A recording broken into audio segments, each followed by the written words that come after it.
এক ব্যক্তি ১০ বছরের বেশি প্রধানমন্ত্রী নয়, একমত সব দল। পদ্মা ব্যারেজ ও দ্বিতীয় পদ্মা সেতু বাস্তবায়নে রাজনৈতিক অঙ্গীকার জরুরি বলছেন মির্জা ফখরুল। ইসিতে হিসাব জমা, এক বছরে বিএনপির আয় ১৫.৫ কোটি টাকা। এবং সর্বশেষ জানাবো, অবশ্য জুলাই ঘোষণাপত্র জারি করতে হবে এবং সংবিধানে যুক্ত করতে হবে, দাবি নাহিদ ইসলামের। শুনছিলেন সংবাদ শিরোনাম, এবারে বিস্তারিত। এক ব্যক্তি ১০ বছরের বেশি প্রধানমন্ত্রী নয়, একমত সব দল। এক ব্যক্তি জীবনে ১০ বছরের বেশি প্রধানমন্ত্রীর পদে থাকতে পারবেন না, এতে একমত হয়েছে রাজনৈতিক দলগুলো। এছাড়া তারা স্বাধীন পুলিশ কমিশন গঠনেও একমত হয়েছে। রোববার রাজধানীর ফরেন সার্ভিস একাডেমিতে চলমান দ্বিতীয় ধাপের সংলাপের ১৯তম দিনে কমিশনের সহসভাপতি আলী রিয়াজ এমন তথ্য জানান। তিনি বলেন, জুলাই সনদে প্রধানমন্ত্রীর মেয়াদ ১০ বছর উল্লেখ করব। পরে কথা বলেন বিএনপির স্থায়ী কমিটির সদস্য সালাউদ্দিন আহমেদ। তিনি বলেন, আমরা একবার বলেছি ১০ বছরের বেশি কোনো ব্যক্তি প্রধানমন্ত্রী পদে বহাল থাকবেন না। আমি বলেছিলাম সংবিধান ও সংবিধিবদ্ধ প্রতিষ্ঠানে নিয়োগের কমিটি থাকলে বিষয়টি মানব না। আমরা এই হাউজের মতামতের ভিত্তিতে নির্বাচন কমিশন নিয়োগ সংক্রান্ত বিধান সংবিধানে যুক্ত করব। এর বাইরে বিষয়ে আলোচনা হলে আমাদের শর্তে বহাল থাকবে। আশা করি সেটা বিবেচনা করবেন। এখন ১০ বছরের বিষয়ে আপনারা ঘোষণা দিতে পারেন, বরং এটা আমাদের প্রস্তাব। এর আগে আলোচনার শুরুতে বাংলাদেশ পুলিশের পেশাদারিত্ব ও জবাবদিহিতা নিশ্চিত করতে স্বাধীন পুলিশ কমিশন গঠনের প্রস্তাব রাজনৈতিক দলগুলোর সামনে উপস্থাপন করেছে জাতীয় ঐকমত্য কমিশন। পরে দলগুলো আলোচনা করে স্বাধীন পুলিশ কমিশন গঠনে একমত হয়, তবে আইনি কাঠামো নিয়ে আলোচনা করবে। এ বিষয়ে আলী রিয়াজ বলেন, পুলিশ কমিশনের বিষয়ে আমরা একমত, গঠন প্রক্রিয়া নিয়ে আমরা আলোচনা করব। বাংলাদেশের রাজনৈতিক দলগুলো আলাপ আলোচনায় একটি স্বাধীন পুলিশ কমিশন গঠনে একমত হয়েছে, যা পুলিশের জবাবদিহিতা, দায়বদ্ধতা ও জনবান্ধবতা নিশ্চিত করবে। পদ্মা ব্যারেজ ও দ্বিতীয় পদ্মা সেতু বাস্তবায়নে রাজনৈতিক অঙ্গীকার জরুরি বলছেন মির্জা ফখরুল।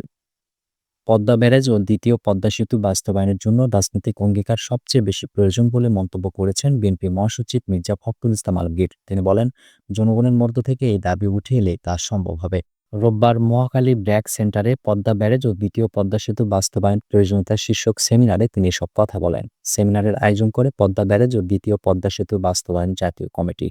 মির্জা ফখরুল বলেন, প্রায় ৮ কোটি মানুষের জীবন জীবিকা পদ্মা ব্যারেজ ও পদ্মা সেতুর সঙ্গে জড়িত। দীর্ঘ ৭বার সম্ভাব্যতা যাচাই হলেও এখন পর্যন্ত কোনো চূড়ান্ত সিদ্ধান্তে পৌঁছানো যায়নি, যা অত্যন্ত দুর্ভাগ্যজনক। বিএনপি মহাসচিব বলেন, ফারাক্কা ব্যারেজ শুধু ফরিদপুর বা নির্দিষ্ট কোনো এলাকার সমস্যা নয়, এটি সমগ্র দক্ষিণাঞ্চলের সমস্যা। এই অঞ্চলের মানুষের নিরাপত্তা এবং জীবন জীবিকা রক্ষায় পদ্মা ব্যারেজ ও দ্বিতীয় পদ্মা সেতু নির্মাণ অত্যন্ত জরুরি। উদ্বেগ প্রকাশ করে তিনি বলেন, দক্ষিণাঞ্চলের অনেক এলাকা বসবাসের অযোগ্য হয়ে পড়ায় মানুষ সেখান থেকে চলে যাচ্ছে, যা একটি গুরুতর সমস্যা। এ অঞ্চলের বহু মানুষ তাদের ভিটেমাটি ছেড়ে চলে যাচ্ছে, কারণ তা আর বসবাসের উপযোগী থাকছে না। এটি অত্যন্ত গুরুত্বপূর্ণ একটি ইস্যু। তিনি আরও বলেন, নাগরিকদের ঐক্যবদ্ধ হয়ে তাদের দাবি নিয়ে সামনে দাঁড়াতে হবে। যে সরকারই আসুক না কেন, তাদের এই বিষয়ে কাজ করতে হবে। বিএনপি মহাসচিব বলেন, বিএনপি দ্বিতীয় পদ্মা সেতু নির্মাণের প্রতিশ্রুতি দিয়েছে এবং জনগণের জীবন জীবিকার প্রশ্ন জড়িত থাকায় বিএনপি এই অঞ্চলগুলোর উন্নয়নে অত্যন্ত সচেতন। জনগণ ঐক্যবদ্ধ থাকলে যে কোনো কঠিন কাজই সম্ভব। জনগণের ঐক্যবদ্ধ দাবি পরবর্তী সরকারগুলোকে এই প্রকল্পগুলো বাস্তবায়নে বাধ্য করবে বলে তিনি আশাবাদ ব্যক্ত করেন। ইসিতে হিসাব জমা, এক বছরে বিএনপির আয় ১৫.৫ কোটি টাকা। নির্বাচন কমিশনের কাছে ২০২৪ সালের আয় ও ব্যয়ের হিসাব জমা দিয়েছে বিএনপি। এতে আয় দেখানো হয়েছে ১৫,৬৫,৯৪,৮৪২ টাকা, আর ৪,৮০,০৪,৮২০ টাকা ব্যয়ের কথা বলা হয়েছে। ব্যাংকে জমা রয়েছে ১০,৮৫,৯০,০১৯ টাকা। রাজধানীর আগারগাঁওয়ে নির্বাচন ভবনে হাজির হয়ে এই হিসাব জমা দেয় বিএনপির সিনিয়র যুগ্ম মহাসচিব অ্যাডভোকেট রুহুল কবির রিজভী নেতৃত্বাধীন একটি দল। পরে সাংবাদিকদের সঙ্গে আলাপকালে তিনি বলেন, যারা গণতন্ত্রকে ধ্বংস করেছিল তারা নির্বাচন বানচালের চক্রান্ত করতে পারে, সেগুলো সরকারকে মোকাবেলা করতে হবে। তিনি বলেন, জনগণ প্রত্যাশা করে একটি অবাধ, সুষ্ঠু ও অন্তর্ভুক্তিমূলক নির্বাচন আয়োজন করবে বর্তমান কমিশন। বিগত ১৫ বছর মানুষ ভোট দিতে পারেনি, মানুষ ভোট দেওয়ার জন্য দীর্ঘদিন ধরে অপেক্ষায় রয়েছে। তাই বর্তমান কমিশন সুষ্ঠু নির্বাচন করবে বলেও প্রত্যাশায় বিএনপির জ্যেষ্ঠ নেতা।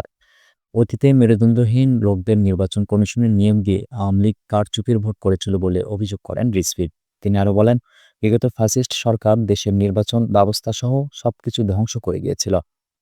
গত শনিবার প্রধান নির্বাচন কমিশনার এএমএম নাসিরউদ্দিনের একান্ত সচিব মোহাম্মদ আশরাফুল আলম জানান, রোববার বিএনপির একটি প্রতিনিধি গত পঞ্জিকা বছরে ২০২৪ সালের আয়-ব্যয়ের হিসাব জমা দেওয়ার জন্য নির্বাচন কমিশনে আসবে। গত ৭ জুলাই ইসির সিনিয়র সচিব আক্তার আহমেদ বলেন, নিবন্ধিত দলগুলোকে আয়-ব্যয়ের হিসাব চেয়ে চিঠি দেওয়া হয়েছে, তবে আওয়ামী লীগের নিবন্ধন স্থগিত থাকায় তাদের চিঠি দেওয়া হয়নি। গণপ্রতিনিধিত্ব আদেশ অনুযায়ী প্রতি বছর ৩১ জুলাইয়ের মধ্যে আগের পঞ্জিকা বছরের আয়-ব্যয়ের হিসাব দলগুলোকে নির্বাচন কমিশনে জমা দিতে হয়। গণপ্রতিনিধিত্ব অধ্যাদেশ অনুযায়ী পরপর ৩ বছর দলের আয়-ব্যয়ের হিসাব জমা না দিলে সংশ্লিষ্ট দলের নিবন্ধন বাতিলের বিধান রয়েছে। বর্তমানে ইসিতে আওয়ামী লীগ সহ নিবন্ধিত দল ৫১টি হলেও আওয়ামী লীগের নিবন্ধন স্থগিত থাকায় ৫০টি দলকে চিঠি দেওয়া হয়েছে। অবশ্যই জুলাই ঘোষণাপত্র জারি করতে হবে এবং সংবিধানে যুক্ত করতে হবে দাবি নাহিদ ইসলামের। জাতীয় নাগরিক পার্টির আহ্বায়ক নাহিদ ইসলাম বলেছেন, জুলাই সনদের মাধ্যমে যদি মৌলিক সংস্কার না হয়, রাষ্ট্রের গুণগত পরিবর্তন নিশ্চিত করা না হয়, তাহলে এনসিপি এই জুলাই সনদের সমর্থন দেবে না। রোববার বিকেলে শেরপুরে এনসিপি পদযাত্রা পরবর্তী সমাবেশে কথা বলেন তিনি। নাহিদ বলেন, জুলাই গণ অভ্যুত্থানের চেতনায় দেশ গড়তে জুলাই পদযাত্রার মাধ্যমে জুলাই গণহত্যার বিচার, সংস্কার এবং নতুন সংবিধান প্রণয়নের লক্ষ্যে জনগণের দুয়ারে জানান দিয়ে যাচ্ছি। তিনি বলেন, প্রায় ১ বছর হতে চলল, কিন্তু অন্তর্বর্তী সরকার এখনো জুলাই সনদ বাস্তবায়ন করতে পারেনি।